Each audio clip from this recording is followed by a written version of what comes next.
I am back again with another story from the vault of Would You Dare. Another random story, but it's a good one. I got a good one for you guys. Um, Not going to take up a whole lot of time explaining, but remember, like, share, subscribe to the channel. Get 55 people. We can go live stream. I tested it yesterday. Again, want to make sure we get 55 at least. That way we can get this good information out and share these good stories and have a good time at the same time. But in the process of getting the work done and the books published and things of that nature, I am trying to make sure that I provide you guys with extra entertainment to show my appreciation. Again, these things are just for fun. And again, some of the stuff I actually like, just to be honest with you, some of the stuff I really like, and it channels into what I write about and what I focus on in the genre that I do. So without further ado, this story is about Ike and the alien ambassadors. And if you guys know who Ike is, it's President Dwight Eisenhower when he was the president around 1954, right? So here goes. 50 years ago tomorrow. This is an older article too, so forgive me, all right? But 50 years ago tomorrow, on February 20th, 1954, President Dwight Eisenhower interrupted his vacation in Palm Springs, California, to make a secret nocturnal trip to a nearby Air Force base to meet two extraterrestrial aliens. It's already getting good, people. Or maybe not. Maybe Ike just went to a dentist. There's some dispute about this. The Ike met with ET's theory is advanced by Michael Salla, a former American University professor who now runs the Peace Ambassador Program at AU's Center for Global Peace. The Ike went to the dentist theory is advanced by the folks at Dwight Eisenhower Library in Abilene, Kansas, and by James M. Mixon, a dentist, professor of dentistry, and historian of presidential dental work. Just to make things more intriguing, on the night in question, and the Associated Press reported this: President Eisenhower died tonight of a heart attack in Palm Springs. 2 minutes later, the AP retracted the bulletin and reported that Ike was still alive. Indeed, Ike was still alive. He continued living until 1969, but in the decades since his death, his activities on the night of February 20th, 1954, have become fodder for some strange theories about alien beings. Oh, yeah. Some facts are beyond dispute.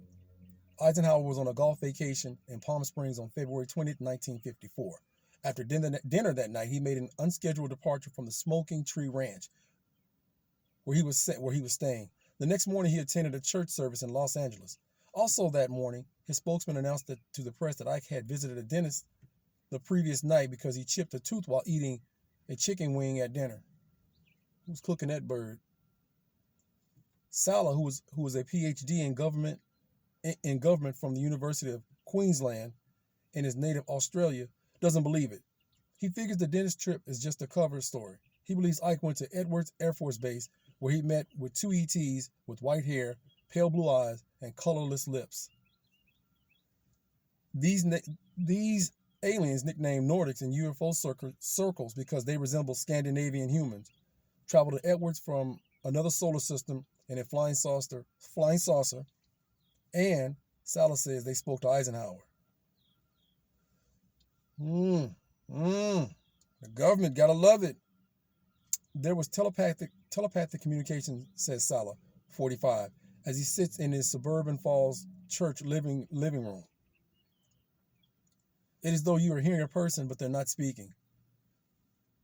The Nordics offered to share their superior technology and their spiritual wisdom with Ike if he would agree to eliminate America's nuclear weapons. Oh boy. They were afraid we might blow up some of our nuclear technology, Salla says, and apparently that does something to time and space, and it impacts on extraterrestrial races on other planets. Ike declined the ET's offer, Salla says, because he did not want to give up the nukes. Sometime later in 1954, Ike reached a deal with another race of extraterrestrials known as the Greys. Now, this is when it gets tricky. Allowed him to capture earthling, cattle, and humans for medical experiments, provided they will return the humans home safely. Since then, Salah says, the Greys have kidnapped millions of humans. Salah, the author of The Hero's Journey Towards a Second American Century, published his ET theories in his new work, Exopolitics, Political Implications of the Extraterrestrial Presence. For much of the 90s, Salah studied conflict resolution and tried unsuccessfully to apply that knowledge to prevent war in the East Timor and the Balkans. He says, frustrated, he began looking for extraterrestrial connection to the human misery, and he says he found evidence of ET visitations, including the Ike encounter. He said he found it on the internet. There's a lot of stuff on the internet, he says. I just went around and pieced it together. Meanwhile, he taught at the School of International Service at American University. In 2003, he founded the University of Peace Ambassador Program, described on the AU website as a summer program that combines study, meditative practices, and prayer ceremonies at selected Washington, D.C. sites aimed at promoting individual self-empowerment and divine governance in Washington, D.C.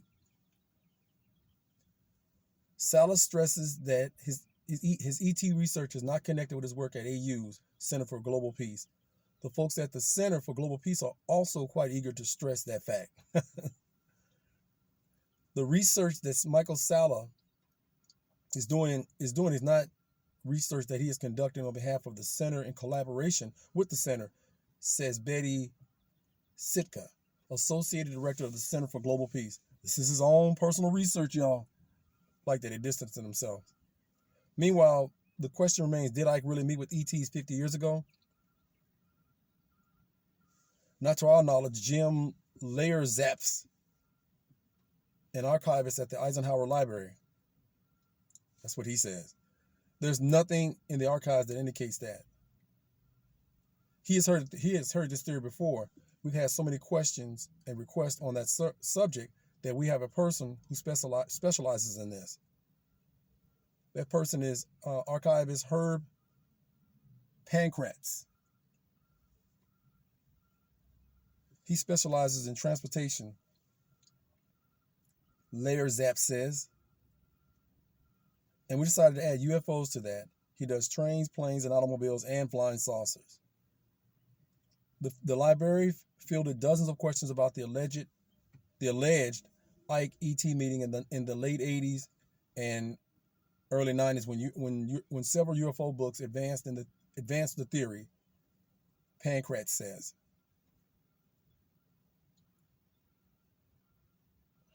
He says, it's interesting how these stories have changed, Pankratz noted in an email. Initially, the accounts claimed that the president made a secret trip to Edwards Air Force Base to view the remains of aliens who had crashed at Roswell, New Mexico in 1947. Later, stories then claim he actually visited with live aliens.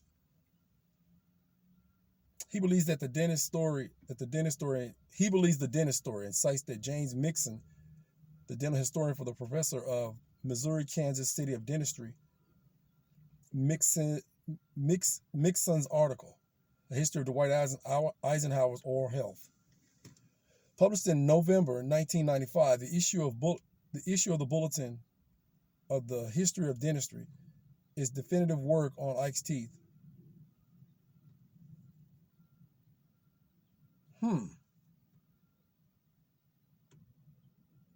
Alas, Purcell is there's a guy named, there's a guy named Dr. Francis A. Purcell that was the guy who supposedly repaired the chipped tooth by Eisenhower, the chipped tooth that Eisenhower had, okay? Alas, Purcell is unavailable for comment. He died in 1974, according to Pankratz.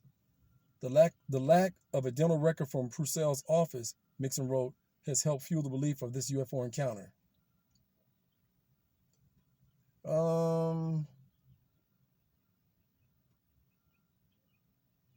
Let me see. Meanwhile, there is another perplexing question. Why did the AP report that Ike died that night? Somebody was fooling around and it went out, Pancrat says. It wasn't supposed to go out, but it did. Ike never made any public statements about a meeting with ETs, Pancrat says, but did he perhaps spill all the beans to his family?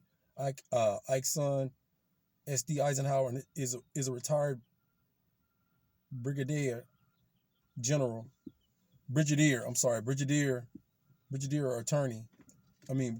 general and author of several books on history, including Ike, A Personal Reminiscence.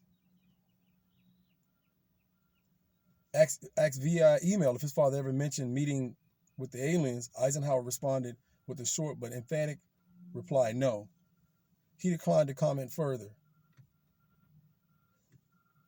But Michael Salla insists that in 1954, President Eisenhower met secretly with alien extraterrestrial ambassadors. What do you guys think? Again, it's early in the morning, but that's good, right? Gets me up so I can go for a run and train with some people. But you got to ask yourself it's funny because I saw an article where his granddaughter, Eisenhower's granddaughter, said that it did happen. Now, I did see an article that stated that, and I find it really, really strange because I've seen a lot of articles where people have been abducted, and it begs to ask the question why a lot of the government always blows people off when they say, hey, I've had an extraterrestrial experience, or they've been abducted, or they've seen a UFO. You ever notice how the government always says, you're just hallucinating, you're not seeing anything, people are making this up, you're crazy. Have you noticed that? Or they blame it on mass hysteria or something weird. But then you have these people that actually have had implants put inside of their bodies, chips that they feel. And some of these people have been visited over and over and over their lifetime by these ETs or ETs. And I wouldn't be surprised that I really wouldn't be surprised. Again, I like this kind of stuff. I love this kind of stuff. This is right up my alley. But I would not be surprised, man, tell you the truth, if it's some truth behind it. Man, your gut, go with your gut feeling on this. Again, this is pretty impressive. And it's just the way the government works is always lying about aliens and spacecrafts and visitation. And 1 minute they could be demons, next minute they could be the angels, next minute they're flesh and blood beings from another planet, another solar system, another dimension. They're all over the place with it, right? And I believe they know more than what they're going to tell. They're never going to tell the general population exactly what's going on because it wouldn't be in their best interest to do so. If you got a government that allows these things or these beings from other planets and other worlds to take people in experimentation, because they didn't specify what the Greys asked for. The Nordics said, stop your nuclear weapons or destroy your nuclear weapons, which is kind of shady in itself. But they didn't say what the Greys asked for. So I'm going to do a little bit more research on it. And again, you guys like, share, comment, subscribe, please. We're going to try to start doing Q&A. I'm going to try to do this thing live on YouTube. I appreciate everything that you guys do. Leave a comment, okay? So when we do start the Q&A, do not be shy. This is some pretty intense stuff. And again, we're just doing this so we can pick each other's brain and have a good time in the process and enjoy what the gift of imagination, the what ifs and things along those lines. So in closing, let me get this thing started up. So in closing, ask yourself a question.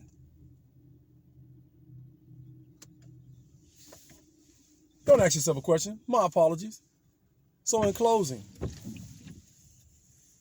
make sure you check your homes, the dark recesses, the dark areas in your house, okay? Make sure you check the closets. Make sure you check underneath your beds. And if you work late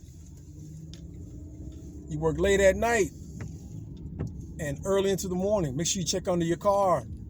People, you never know what's waiting in the dark to make you a story.